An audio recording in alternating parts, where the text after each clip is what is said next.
I was basically born in Cape Town, South Africa, and I spent the first part of my life there until I was about 13 years of age.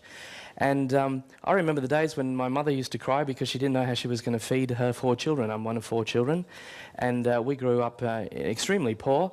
And it wasn't for lack of effort on my dad's part. He worked terribly long hours, except he worked in a job that didn't pay him very well, and his biggest problem was that he wasn't a white person at the time. So I'm very privileged to be living in Australia, and I was lucky enough that my family immigrated to Australia when I was 13, and I went to school and worked very, very hard, because one of the things that I vouched to do was to never experience poverty like I did as I was growing up.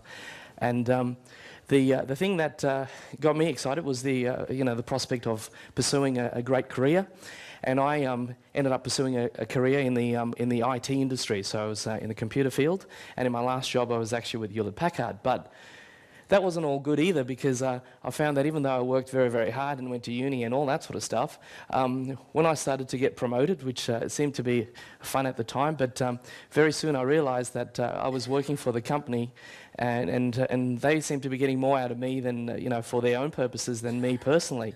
And I found myself doing enormous hours and working 70 to 80-hour weeks.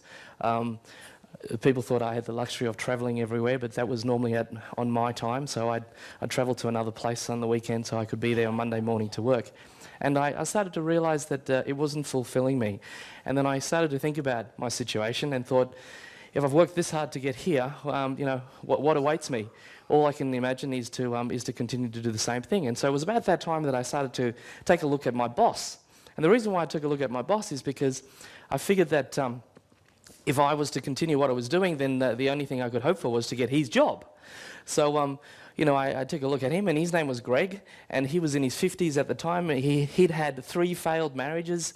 He was in a relationship, a permanent relationship, but he didn't get to see his 4-year-old son very often either. So I started to wonder if I was making the right decision. And so it was about then I had a major awakening, because the path that I was on was not going to give me any fulfillment. Sure, I was well paid as far as a job goes, nothing like what I get paid now, but at the time, a lot of people would have thought that I was being silly when I decided to look elsewhere. And what I decided to do was to study everything that I could on the subject of trading and investing in financial markets. And I focused specifically on the share market to start with, and as I got results there, I got into real estate as well. Now, a funny thing happened to me. A number of years after I started to achieve some great results in it, I actually was able to walk away from my job. And at the time, I was being paid about $200,000 a year in my full-time job.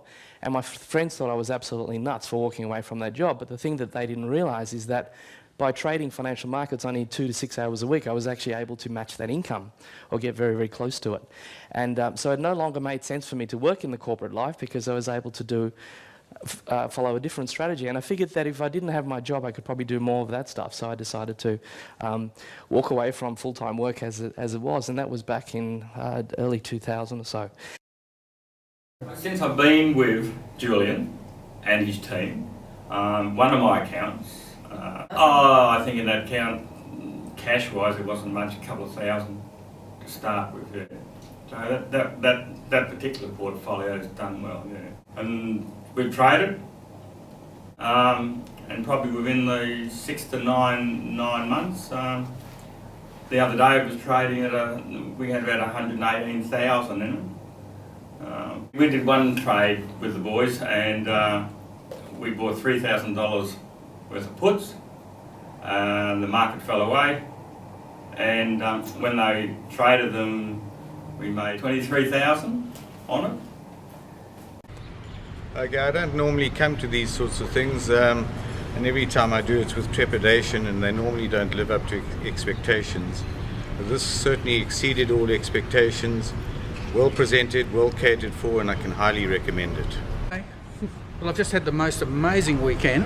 I've learnt so much about CFD trading and share trading, things I never knew before.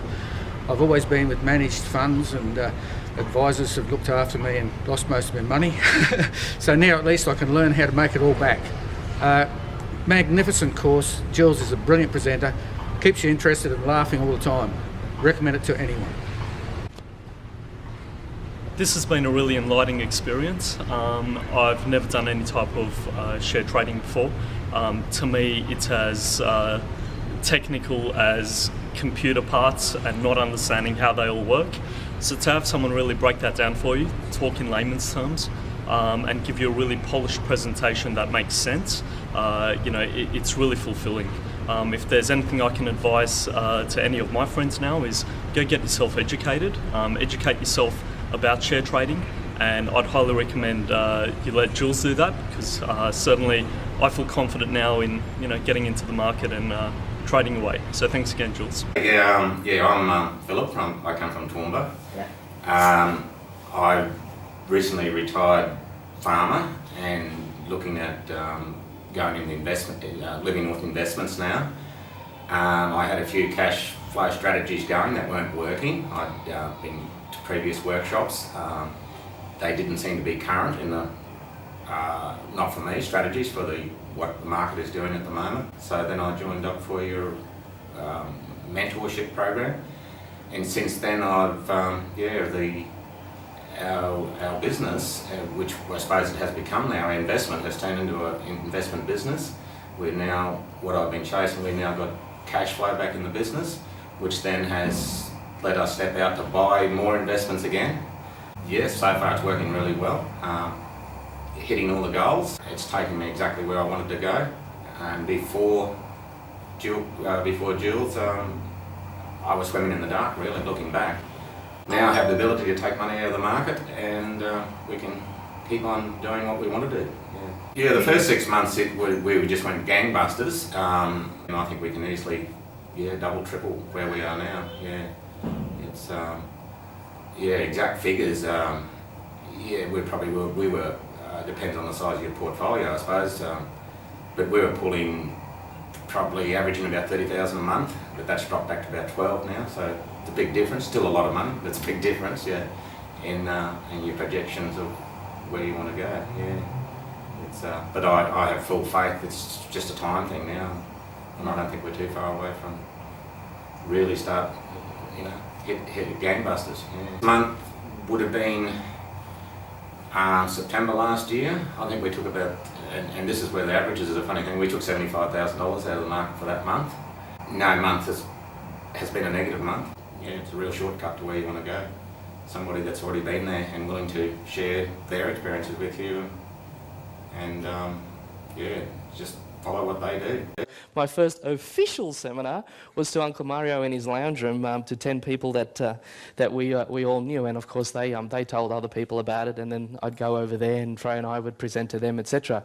But unfortunately, one day we ran out of friends and family, and we had this really exciting thing that we were doing, and then a good friend of mine actually invited me to a business course where I learned how to actually do some advertising and all that sort of thing. And so the same ad that you probably responded to in the paper is the same ad we've been using for the last, since 2002. So, it tends to get people here, and it's fine. The unfortunate thing about advertising is that you really have to make yourself out to be something that maybe might appear not so real. And the thing that I hope you get most out of this program is that we're actually extremely down-to-earth people. And the thing is, if I don't have the Ferrari in the photo, people don't come to the seminar.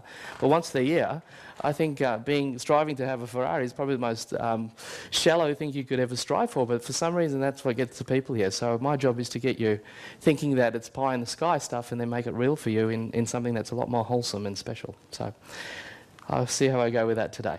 But I bet you don't know anyone who lives on the street.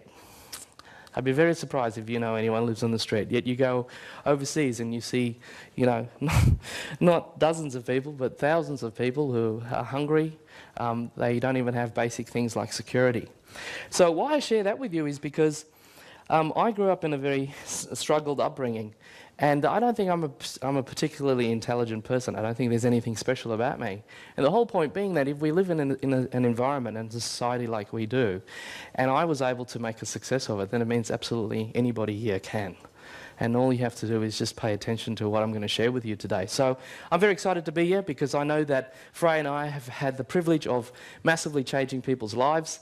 And yes, we do focus on it from the perspective of helping you make money, but ultimately what we want to do is help nurture your environment so that you can actually be a contributor to the planet.